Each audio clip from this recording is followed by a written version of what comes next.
Hi folks, Florida Man here. Today, I am bringing you a diplomacy commentary on a game I played, PlayDiplomacy.com, on the ancient Mediterranean map under the Age of Empires rule set. The Age of Empires rule set, as I'm sure you probably recall from previous experiences, is a rule set in which you take the game back to a historical time period when borders and boundaries between states were not really set. Implicitly, that means you can build anywhere, and you only start with a single center, that center being traditionally the capital of your empire. I played as Carthage, which meant that my starting center was naturally Carthage. The Roman player started in Roma, the Greek player started in Athens, the Persia player started in Damascus, and the Egypt player started in Thebes. This game was called Antiquity. I decided to play because, well, I have been in a lot of classic diplomacy games and a fair number of War in the Americas diplomacy games, but only a very small number, really, of ancient Mediterranean games. I was thinking I want to get a better perspective on that, maybe add a dozen more of those type of games to my record, and at some point maybe I will do something on the strategy of the ancient Mediterranean map. You guys can let me know after the video if you think that's an idea worth exploring. Naturally, given this map and the fact that it is way more dominated by sea spaces than the classic map, I chose to build a fleet to start the game off. From there we were off to the races. Almost everyone built fleets, but the Persia player could not because his first home center was inland, and the Egypt player chose to build an army, despite the fact that he actually has access to the sea, which was an interesting choice. So one of my first communications was with the Egypt player. Naturally, we had to agree on some boundaries since we are the two players located in Africa. We agreed that we would split the continent in half. I agreed that he could have everything east of Leptis, but Leptis and everything to the west of it would be mine, and he seemed to find that reasonable, and so we had the basis for an agreement. But to be frank, I didn't really have much in the way of communications with him after that. You'll soon see why. I also communicated with Rome and with Greece. And with Rome, what I was trying to do was get him to move against Greece, and with Greece, what I was trying to do was get him to move against Rome, and they were both a little cagey about that. Rome was a little bit too concerned for my liking about the fate of the islands between us, Sardinia and Sicilia, or at least Sicilia looks like an island. It may be considered an extension of the Italian boot, or it could be considered a separate object that the Italian boot is just about to kick. Either way, that did get negotiations off on kind of a shaky note from my perspective. But in the first year, the year 400 BC, we both managed to find places to peacefully expand to, and did not come into conflict. I went for the Balears, which I could have gone for Sardinia because I negotiated for that while he negotiated for Sicilia, but I did not want to do that, given that he was, more concerned about fleets being near him, and that I also knew that Sardinia was close enough to my home center of Carthage that I could basically take it at any time. So I chose to expand west first. I was really hoping, like I said, that Greece and Rome would butt heads at some point soon, and then I'd be able to come out from my well-entrenched position and deal a deciding blow against Rome. Because I was planning to fight Rome. Carthage and Rome fighting is kind of a classic thing for ancient history, and is also a very common occurrence on this map. I believe that when Carthage and Rome don't fight on this map, they could be pretty dominant, sort of like a juggernaut, but it is more common for them to fight, because if you win a fight as Carthage or Rome against the other, then you dominate the whole West, which is a very powerful position to be in. Unfortunately, as you can see, with the fall having happened, everyone moved in sort of generic, non-hostile ways, except for, arguably, Persia and Egypt. So they're the only ones who might potentially be butting heads early on, and possibly also me and Rome, depending on how things go in year 2. In the build phase, I got another fleet. Naturally, this map still requires more fleets, although I am mindful that I will eventually need armies in case Egypt starts getting some ideas about where his dominion begins and ends in Africa that are not in accordance with our agreement. Greece gets a fleet, Persia misses the build, Egypt gets an army, and Rome also misses the build. And this is a pivotal moment, because with Rome having missed the build, he is looking awfully weak from my perspective, and so as spring proceeds, I am giving strong consideration to the idea of stabbing him. Not that we were even allies in the first place, but I am considering strongly going after him, especially because I see that he and Greece are not doing anything to each other. And for that matter, he also doesn't move in the spring. You can see, after the way spring orders have processed, it looks like Egypt and Persia are indeed possibly butting heads. Greece is doing his own thing, trying to dominate that northeast corner, but clearly not going to do anything to Rome. Rome is just a sitting duck. You can kind of imagine why I might want to nip this potential future threat in the bud, because Rome is awfully weak right now. He's got 2 centers and 1 unit to defend them. I have 2 centers that are a little harder to attack than his currently, and also I have 2 fleets to defend them. So it is very tempting, and in the fall you can see I do actually decide to go after Rome.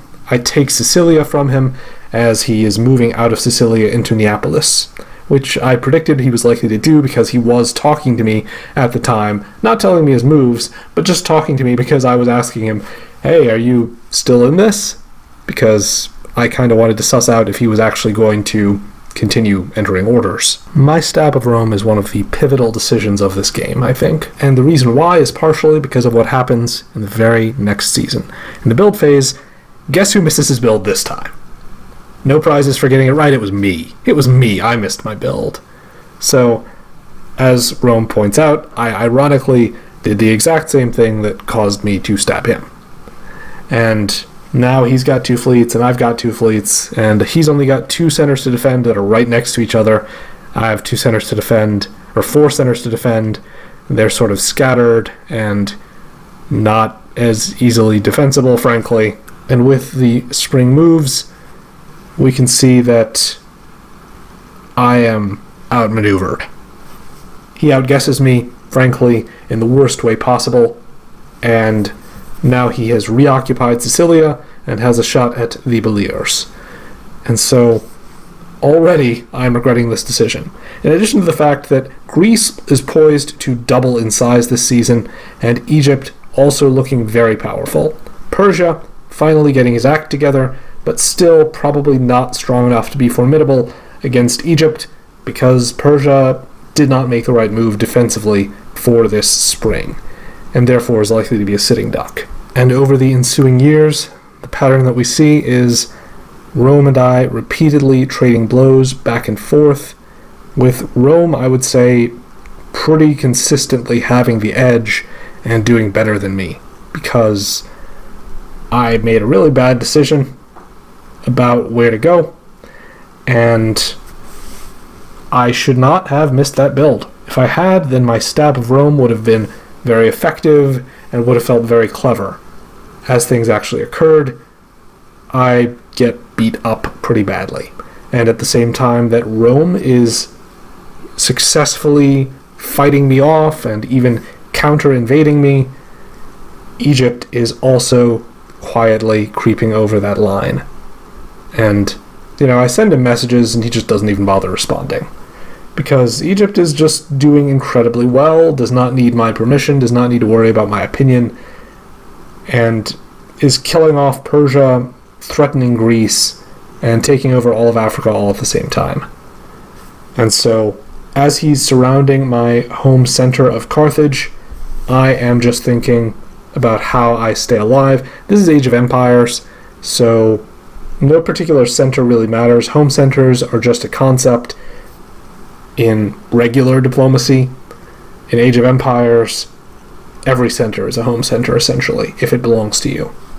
And so I make some strategic choices at this point, and I am willing to lose Carthage itself to Rome in order to preserve the Carthaginian Empire, and I actually managed to take over most of Italy and preserve my empire in exile, rebuild the Carthaginian Empire smaller and weaker, and not in the direct path of Egypt. At the same time, Rome's apparent buddy, Greece, is creeping up on me from the west, and I am being gradually closed off in a box. And it's becoming pretty clear that I am going to slowly die this way. But as I am close to giving up hope, what I do is I start talking to Greece, because Egypt is getting pretty close to winning. Rome is small and only concerned with fighting me, so I start trying to solve one problem with another, and I start supporting Greece against Rome. That is kind of another sort of turning point in my game, at least. It's not a turning point in the game, I would say, but more on that in a minute. So we actually start advancing effectively against Rome, and Rome starts losing a lot of ground. He's losing ground to both Greece and Egypt, and that's not great for him.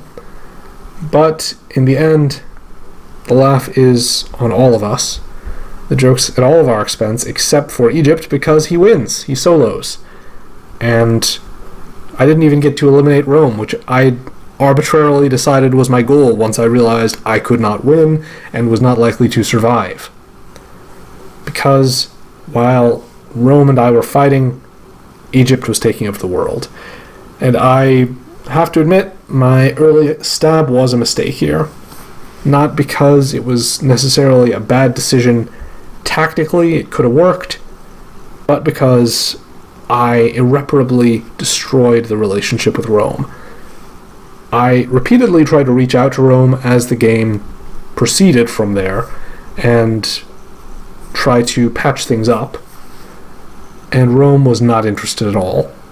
Even though he knew he was going to make sure we were both taken down, he was happy with mutually assured destruction over the possibility of helping me do well in the future. And he achieved his goal of dragging me down with him, but what that says to me is that I made a mistake in underestimating the resolve of this player, shall we say.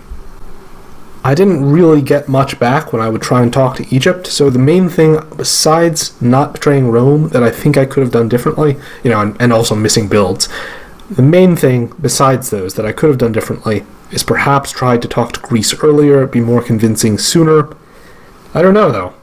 I don't know if there was a way that I could have saved myself and my position in this game given the mistakes that I made very early on. It just goes to show that sometimes your fate is pretty much sealed with one or two early mistakes. Let me know what you guys think in the comments below, though. How would you have salvaged this position? What would you have done differently? Feel free to say you shouldn't have stabbed Rome, if that is your answer. I hope you guys enjoyed this diplomacy commentary. I look forward to your thoughts in the comments. If you enjoy these videos, one good way of showing it is with a like, or by joining the roughly half of my viewers who are subscribed, which I appreciate even more. I also support putting your hands together for the thoughtful and generous people whose names now appear on screen, our wonderful patrons and translators. You too can join the Alligator Army by clicking the link to join my Patreon in the video description. To gain access to a world of exclusive Diplomacy podcast episodes and occasional videos that are only accessible through my Patreon, as well as early access to all YouTube content. I'd buy that for $1. Till next time, Florida Man, out.